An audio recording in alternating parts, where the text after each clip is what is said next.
Welcome to another stem cell video entitled Human Amniotic Fluid Stem Cells Might Yield Better Treatment Results for Ischemic Stroke. This is a review video on a recent article published in Stem Cells Translational Medicine. The name of the article is called Neuroprotective Effects of Human Amniotic Fluid Stem Cells Derived Secretome in an Ischemic Reperfusion Model.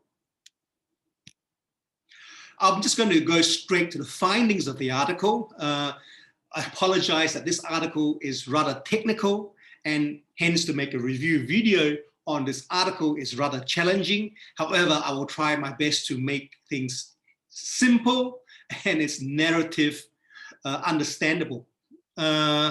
These findings are that the secretome of the amniotic fluid stem cells can restore neuronal plasticity, meaning the brain's capacity to change and adapt after a massive stroke, improve cognition, and replace neurons damaged or lost during an ischemic stroke.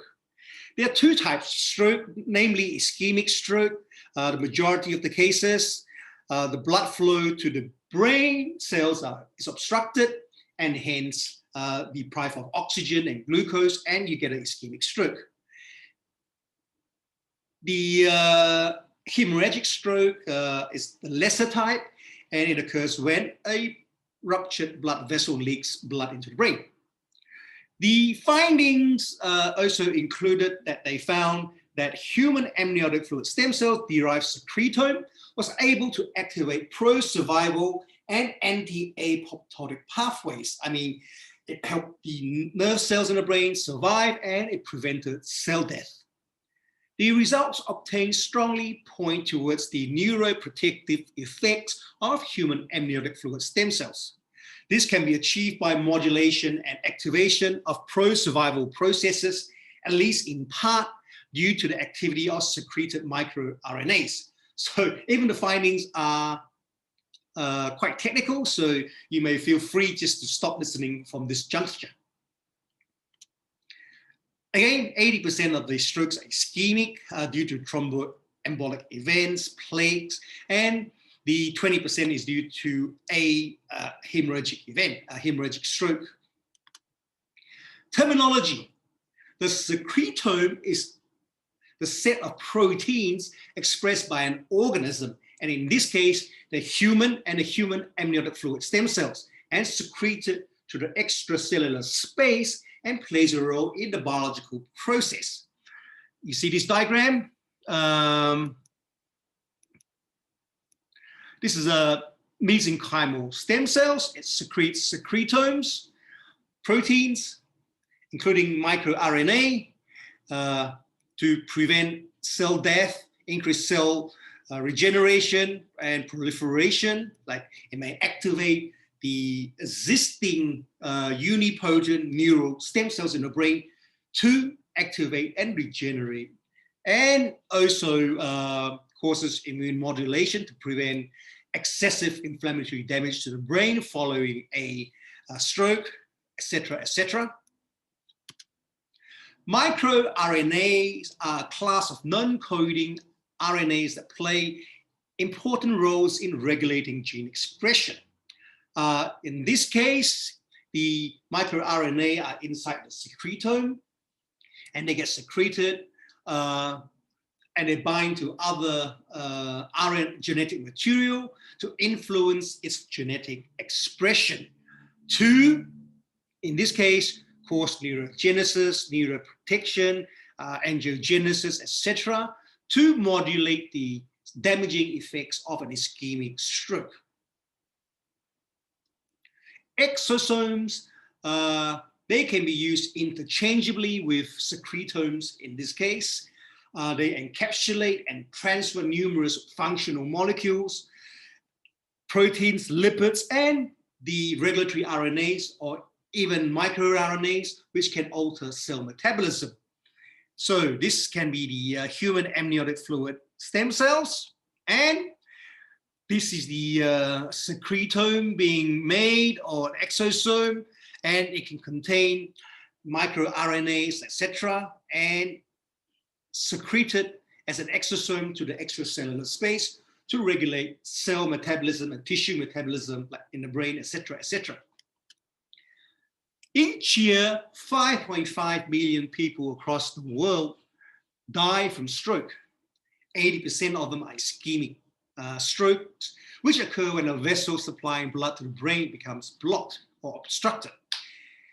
Currently, the most effective treatment is the use of a clot-busting drug known as TPA, or tissue plasminogen activator, and it must be given within 3 hours after the onset of stroke, otherwise it's too late. But even then, the cure rate is only 1 in 10 patients.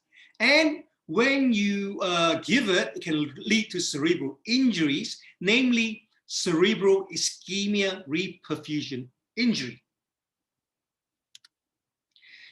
Ischemia reperfusion injury is one of the major reasons for disability, morbidity, and death or mortality in patients with strokes. It occurs when the tissue damage is caused when blood supply returns to the tissue after a period of ischemia, no blood flow, or hypoxia, lack of oxygen. The absence of oxygen and nutrients from blood during an ischemic period creates a condition in which the restoration of circulation results in inflammation and oxidative damage through the induction of oxidative stress rather than or along with restoration of normal function. So when you restore the blood flow to the brain after an ischemic event, the blood vessels become leaky because your blood-brain barrier has been damaged, leading to reactive oxygen species causing inflammation, and the restored blood flow reintroduces oxygen within cells that damages cellular proteins, DNA, and plasma membrane. As you can see, TPA being introduced, there's a whole host of chemical reactions in the brain, leading to vascular permeability. Your blood vessels become leaky, hemorrhage, plaque rupture, inflammation, brain hemorrhage, anticoagulation, and a whole cascade of problems. That's why you get a lot of death problems, morbidity problems, and disability problems with ischemic stroke. In this study, they used an in vitro model, meaning they don't actually use a human brain, but what they did is that they bought human-derived differentiated SY5Y cells that are widely accepted for in vitro experiments requiring neuronal-like cells. So they bought these cells to represent the brain.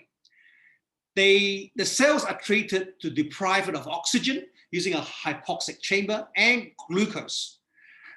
The brain needs what? Oxygen. If you have no oxygen after like a few minutes, you get brain death.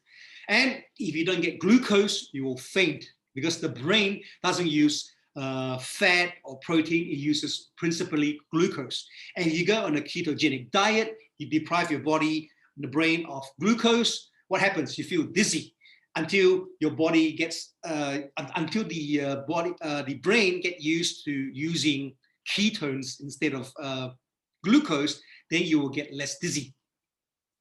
So the oxygen and glucose deprivation challenge of neurons is a useful model of cerebral ischemia. So they deprive these artificial brain, okay, the SH5, SY5Y, and they deprive it of oxygen and glucose to simulate like you're having an ischemic stroke. And provides the analysis of molecular pathways underlying stroke. So it's a model of ischemic stroke. They then set 3 hours of oxygen and glucose deprivation as a time point. So they deprive this artificial in vitro model brain, so-called, of oxygen and glucose for 3 hours. Then they perform reperfusion. I mean, they take it out of the hypoxic chamber, etc. They stop depriving it of oxygen and glucose. Then they treated it with this artificial in vitro brain with human amniotic fluid stem cells conditioned medium. and incubated for 24 hours in a humidifier to represent reperfusion conditions. And the aims of the study was that they wanted to determine which signal transduction pathways might be activated by human amniotic fluid stem cell-derived secretome during a stroke. Signal transduction is how signals are transferred through a cell via proteins, a process necessary for healing. So signal transduction via microRNA and et cetera, And they also wanted to analyze microRNA expression in the conditioned medium. MicroRNAs found in exosomes are key regulators of the immune response that affect maturation, proliferation, differentiation, and activation of immune cells, as well as antibody secretion and release of inflammatory mediators. With ischemic reperfusion injury, you get a lot of cascade of inflammation, which actually damages the brain. The results was very conclusive. They wrote, when we examined the results, we found that human amniotic fluid stem cells derived secretome had activated pro-survival pathways, as well as pathways that halted apoptosis. It halted cell death in the brain. MicroRNA analysis in the exosomal component revealed an abundance of microRNA involved in protecting neurons and controlling cell death. Taking this into consideration, the use of the conditioned media, and in particular exosomes, may constitute a potential approach to simulate neuronal plasticity, ameliorate cognitive loss, and neural replacement in stroke. In light of these results, it is possible to indicate that the exosomal fraction of the human amniotic fluid stem cells conditioned medium may represent a suitable treatment for ischemic reperfusion injury. So this is something that we can look forward into the future. So thank you for listening. I apologize that this talk had been rather technical.